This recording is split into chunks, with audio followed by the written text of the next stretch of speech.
பெரும் பரிதவிப்புக்கு உள்ளாகி இருக்கிறது. போதிய நிவாரண உதவி கிடைக்காமல் அங்குள்ள மக்கள் பரிதவிக்கிறார்கள். வெள்ள நிவாரண பணிகளை போர்க்கால அடிப்படையில் மேற்கொள்ள வேண்டும் என்று கேப்டன் விஜயகாந்த் கேட்டுக்கொண்டுள்ளார். தொழில் வளர்ச்சி மிகுந்த திருப்பூர் நகரத்தில் பனியன் தொழில் வளர்ந்தோங்கி இருக்கிறது. தமிழ்நாட்டின் பல்வேறு பகுதி மக்களும் வெளி மாநிலத்தவரும் அங்கு சென்று பணி செய்து வருகிறார்கள். சமீபத்தில் பெய்த தொடர் மழையால் சங்கிலி பள்ளம் ஆறு மற்றும் ஜமுனா பள்ளம் ஆறு ஆகியவற்றில் ஏற்பட்ட வெள்ளப்பெருக்கால் கரைகள் உடைந்து திருப்பூர் வட்டாரமே வெள்ளத்தில் மூழ்கிவிட்டது. ஆற்று வெள்ளம் திருப்பூருக்குள் நுழைந்ததால் ஏராளமான வீடுகள் வெள்ளத்தில் அடித்துச் செல்லப்பட்டன. திடீர் வெள்ளத்திற்கு 15க்கும் மேற்பட்டோர் பலியாகி உள்ளனர். சாலை எங்கும் ஒரே வெள்ளக்காடாக உள்ளது. போக்குவரத்து பாதிக்கப்பட்டு மக்களின் இயல்பு வாழ்க்கை நிலை குலைந்து போயுள்ளது. பின்னலாடை நகரம் சின்னாபின்னப்பட்டு விட்டது இந்த மழை வெள்ளத்தால்.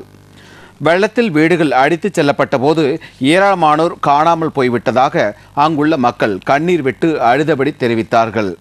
என்றாலும் இதுவரை 4 பேரின் உடல் மட்டுமே மீட்கப்பட்டுள்ளதாக மாவட்ட ஆட்சியர் மதிவாணன் கூறினார்.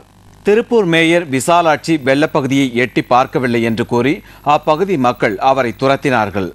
தேமுதிக மாவட்ட செயலாளர் தினேஷ்குமார் மற்றும் கழக தோழர்கள் பாதிக்கப்பட்ட மக்களுக்கு உதவி செய்து வருகிறார்கள். திருப்பூர் வெள்ள சேதத்தை அறிந்த கேப்டன் விஜயகாந்த் இன்று வெளியிட்டுள்ள அறிக்கையில் தற்போது பெய்த அடைமழையால் தமிழ்நாடு முழுவதும் பாதிக்கப்பட்டுள்ளது. அடிப்படை வசதி இல்லாததே இதை காட்டுகிறது என்று குறிப்பிட்டுள்ளார். ஆங்காங்கே சரியான வடிகால்களும் கால்வாய்களும் ஏரிகளும் குளங்களும் கடந்த காலத்தில் சரியாக தூர்வாரி பராமரிக்கப்படாததன் விளைவே இது என்று அவர் தெரிவித்துள்ளார். திருப்பூரில் ஏற்பட்ட திடீர் வெள்ளமும் அதனால் ஏற்பட்டுள்ள பாதிப்பையும் பார்க்கும்போது இவற்றின் உச்சக்கட்டம் தமக்கு புலனாவதாக தெரிவித்துள்ளார். திருப்பூரில் 7 மணி நேரம் தொடர்ந்து பெய்த மழைக்கே திருப்பூர் தாங்கவில்லை. நொய்யலாறு எங்கே இருக்கிறது என்று தெரியாத அளவிற்கு சாயப்பட்டறை கழிவுகளின் சங்கமமாக இருந்தது. இரவு நேரத்தில் பெய்த மழையால் ஏற்பட்ட திடீர் வெள்ளம் தாங்கள் வசிக்கும் குடியிருப்பு பகுதியில் வந்து தாக்கியதை உறக்கத்தில் இருந்த மக்களால் உணர்ந்து கொள்ள முடியவில்லை என்றும், வெள்ளம் என்று தெரிந்த பிறகு வெளியேறி தப்பிக்க முடியவில்லை என்றும் கேப்டன் குறிப்பிட்டுள்ளார்.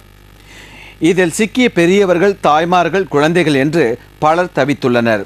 சுமார் 90 பேருக்கு மேல் காணவில்லை என்கின்றனர் என்றும் சுட்டிக்காட்டியுள்ள கேப்டன், பாதிக்கப்பட்ட மக்கள் வீட்டு கூரைகளின் மேல் ஏறி நின்று உயிர் தப்பியதாக தெரிவித்துள்ளார்.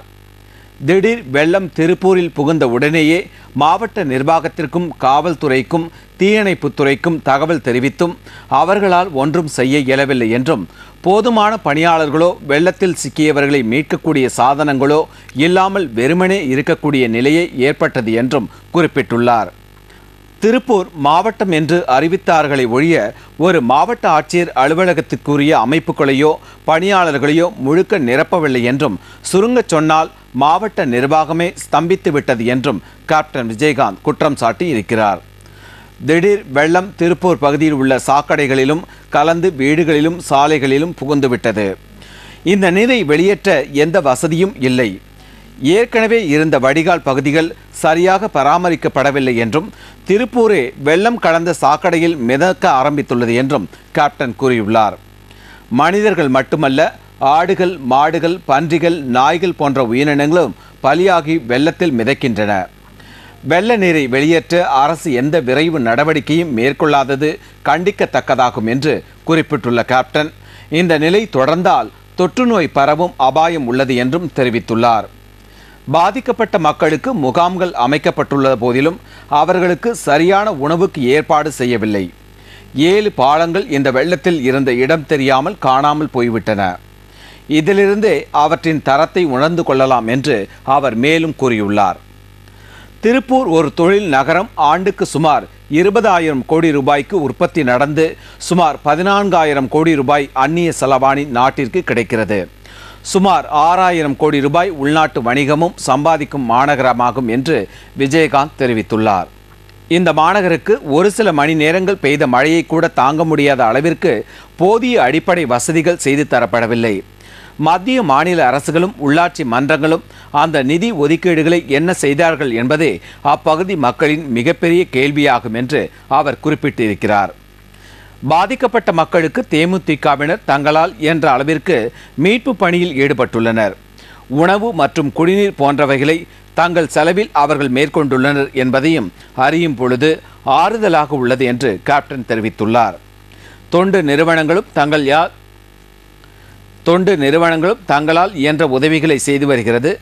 இவை போதாது என்பதால் தமிழக அரசு துரிதமாக செயல்பட்டு நிவாரணப் பணிகளை போர்க்கால அடிப்படையில் செய்ய வேண்டும் என்று கேப்டன் விஜயகாந்த் அந்த அறிக்கையில் மாநில அரசை கேட்டுக்கொண்டுள்ளார். கூட்டணி கட்சிகளின் நெருக்கடியால் பெட்ரோல் விலையை சற்று குறைக்க மத்திய அரசு ஆலோசித்து வருகிறது.